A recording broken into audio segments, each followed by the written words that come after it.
இது படித்த புத்தகம் கட்டளையும் கேட்டலையும். நான் உங்கள் சோனி லைவ் ஓடிடியில் வந்து ஃப்ரீடம் அட் நைட் அப்படின்ற ஒரு வெப் சீரிஸ் வந்து பார்த்தேன். ஸோ இதை பற்றி சில விஷயங்கள் வந்து பகிர்ந்துக்கலாம் அப்படின்றதுக்காக தான் வந்து இந்த காணொலி. என்ன அப்படின்னா வந்து நம்ம இந்தியா எப்படி சுதந்திரம் அடைஞ்சது அப்படின்றத வந்து ஒரு தெளிவான ஒரு வெப் சீரிஸாக எடுத்திருக்காங்க. இந்த வெப் சீரிஸ் எப்படி எடுத்திருக்காங்க அப்படின்னு பார்த்தீங்கன்னா வந்து ஒரு 7 எபிசோடு இருக்கு. இந்த ஒவ்வொரு எபிசோடும் வந்து முக்கியமா என்ன ஒரு விஷயங்கள் நடந்தது, டிசிஷன் எப்படி எடுத்தாங்க, அந்த டிசிஷன் எதை அடிப்படையா வச்சு யாரெல்லாம் வந்து டிசிஷன் மேக் பண்ணா அப்படிங்கறது வந்து ரொம்ப ஒரு யதார்த்தமான விஷயமா வந்து சொல்லியிருந்தாங்க. இந்த வெப் சீரிஸ் எப்படி இருந்ததுன்னா ஒரு மேனேஜ்மெண்ட் லேர்னிங் ஆஸ்பெக்டிவா இருந்த மாதிரி எனக்கு தோணுச்சு. ஸோ எப்படி ஒரு மேனேஜ்மெண்ட் போர்டில் ஒரு டிசிஷன் மேக் பண்றாங்க, ஸோ அதை எதன் அடிப்படையாக வந்து எப்படிலாம் வந்து வச்சிருக்காங்க. இந்த வெப் சீரிஸ்ல வந்து இந்தியாவில் நடந்த ஒரு 1911 இருந்து 47 வரையிலும் வந்து நடந்த முக்கியமான நிகழ்வுகளை இதில் வந்து பதிவு செஞ்சிருக்காங்க. அந்த நிகழ்வுகளை பொறுத்து இவங்க முடிவுகள் வந்து எடுத்திருக்காங்க. இதுக்கு எப்படி வந்து ஒரு பிரிவினைவாதம் வந்தது, அதுக்கப்புறம் எப்படி வந்து ஒன்றிணைஞ்சாங்க, இப்படி சில விஷயங்கள்லாம் வந்து இந்த படத்துல வந்து ரொம்ப ஒரு மேனேஜ்மெண்ட் ரிவ்யூ மாதிரி நடந்தது. So how their take the management decision அப்படின்ற மாதிரி இதுல எப்படி வந்து யாரெல்லாம் வந்து கீ பிளே ரோல் பிளே பண்ணா அப்படின்ற விஷயம்லாம் வந்து ரொம்ப ஒரு உணர்வுபூர்வமா வந்து எடுத்திருந்தாங்க. ஸோ இந்த விஷயத்துல யாரெல்லாம் அந்த முக்கியமான பவர்ல இருந்தாங்க, ஸோ எப்படி வந்து அவங்களுடைய பிஹேவியர் இருந்தது, காந்திஜியா இருக்கட்டும், நெஹ்ருவா இருக்கட்டும், சர்தார் வல்லபாய் பட்டேலா இருக்கட்டும். ஸோ இந்த விஷயங்கள் பார்க்கும்போது வந்து ஏன் வந்து அயன்மேன் ஆஃப் இந்தியா அப்படின்னு வந்து சர்தார் வல்லபாய் பட்டேல் வந்து சொன்னாங்க அப்படிங்கிற விஷயம் வந்து இதுல வந்து ரொம்ப திறமையா கையாண்டிருக்காங்க. அவரோட டிசிஷன் மேக்கிங்கா இருக்கட்டும், அவர் எடுக்கிற முடிவுகள் எல்லாமே வந்து எப்படி வந்து ஒரு ஃபியூச்சரிஸ்டிக், அதாவது வந்து தற்காலிக முடிவா இல்லாம நிரந்தர தீர்வா இருக்கணும் அப்படின்ற ஒரு முடிவா இருக்கட்டும். அது மாதிரி வந்து முகமது அலி ஜின்னா அவரோட பெர்ஸ்பெக்டிவ்ல வந்து எப்படி வந்து இருந்தாங்க, அவங்க ஏன் வந்து அந்த பிரிவினைவாதத்தை கொண்டு வந்தாங்க, ஒவ்வொரு இடத்துலயும் வந்து எத்தனாயிரம் மக்கள் வந்து இந்த சுதந்திரத்துக்காக வந்து தன் உயிரை கொடுத்துருக்காங்க அப்படின்ற விஷயத்தெல்லாம் வந்து ரொம்ப தெளிவா வந்து இந்த ஃப்ரீடம் அட் மிட் நைட்ல வந்து சொல்லியிருக்காங்க.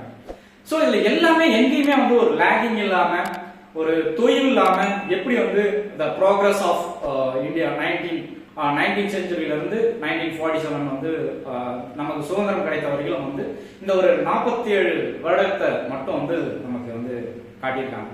ஸோ இதுல எங்கேயுமே வந்து கன்னியாகுமரி, காஷ்மீர் வரலாம் நடந்த ஒரு சம்பவங்களை வந்து எல்லா இடத்தையுமே பதிவு பண்ணாம ஒரு போர்ட் ஆஃப் மேனேஜ்மெண்ட்ல வந்து ஒரு டிசிஷன் மேக்கிங் எடுத்தா எப்படி இருக்கும் அப்படின்ற ஒரு பார்வையில, ஒரு கோணத்துல இதை வந்து திறம்பட கையாண்டிருக்காங்க. இதுல மவுண்ட் பேட்டன் பிரபு அப்படின்றது அவர் வந்து இந்தியாவில எப்படி வந்து இந்த சுதந்திரம் குடிக்கிறதுக்கு இருந்த ஒரு விஷயத்த எப்படி நேர்த்தியா கையாண்டாரு. அவரோட மனைவி எட்வினா த வைஸ்ராய் அப்படின்றவங்க, அவங்க வந்து ஒரு ராவல்பிண்டியில ஒரு இந்து, முஸ்லீம், சிக் அப்படின்ற ஒரு சம்பவத்துல வந்து ஒரு கிராமத்தையே வந்து எரிச்சு அழிச்சிடறாங்க. அதை நேர்ல பார்க்க போகும்போது அங்க ஒரு சம்பவம் நடக்குது. அதாவது அந்த சீக்கிய பெண்கள் எல்லாம் வந்து அந்த போராட்டத்துல இருந்து ஒதுங்கி ஒரு குடோன்ல வந்து அடைச்சு வச்சிருக்காங்க. அந்த பெண்களை வந்து சீரழிப்பதற்காகவும் கொல்லுவதற்காகவும் வந்து ஒரு கூட்டம் வந்து வந்துட்டு இருக்கு. அவங்க வந்து அந்த கட்டத்துல அவங்க தன் கருப்பை வந்து எக்காரணத்தை கொண்டு வந்து கொடுத்துடக்கூடாதுன்னு வந்து தீயில குதிக்கிற அந்த ஒரு சம்பவம் இருக்கு பாருங்க. அதை கேட்டு அந்த வைஸ்ரின், அந்த எக்வினா, அதாவது மவுண்ட் பேட்டனோட மனைவி, அவங்க அந்த ஒரு மனிதாபித்தனமான ஒரு அழுகை இருக்கு பாருங்க. அந்த இடத்துல வந்து அதாவது நானும் வந்து ஒரு அதிகாரத்துவமான ஒரு பெண்மணி இல்ல, எனக்கு வந்து ஒரு மனிதாபிமானம் இருக்கு, ஹியூமானிட்டி இருக்கு அப்படின்ற ஒரு விஷயத்தை பதிவு பண்ணிருக்கிறது வந்து ரொம்ப நெகிழ்ச்சியான ஒரு விஷயமா நான் வந்து பாக்குறேன். அதுக்கப்புறம் வந்து எப்படி வந்து நம்மளுடைய கான்ஸ்டியூன்சி வந்து வரையறுக்கப்பட்டது, எந்தெந்த ஸ்டேட்லாம் வந்து எப்படிலாம் பிரிச்சாங்க, எதுக்கு வந்து ரொம்ப தீர்க்கமான முடிவுகளை வந்து எடுக்க வேண்டியதா இருந்தது, அந்த முடிவுகள் எடுக்கும் போது நம்மளுடைய தலைவர்களோட மனநிலை எப்படி இருந்தது அப்படிங்கறத வந்து ரொம்ப யதார்த்தமா தெள்ள தெளிவா வந்து பதிவு பண்ணியிருக்காங்க.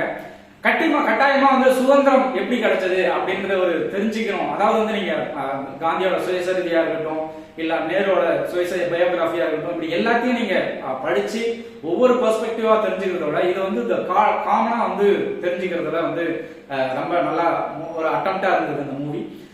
இதுல ஒரு ஒரு ஒரு நீங்க ஒரு மேனேஜ்மெண்ட்ல இருந்தீங்கன்னா வந்து அந்த மேனேஜ்மெண்ட்ல எப்படி வந்து ஒரு டிசிஷன் மேக் பண்ணணும், அதாவது வந்து நீங்க எடுக்கிற முடிவு எல்லாருக்கும் சாதகமா இருக்குமானா கண்டிப்பா இருக்காது.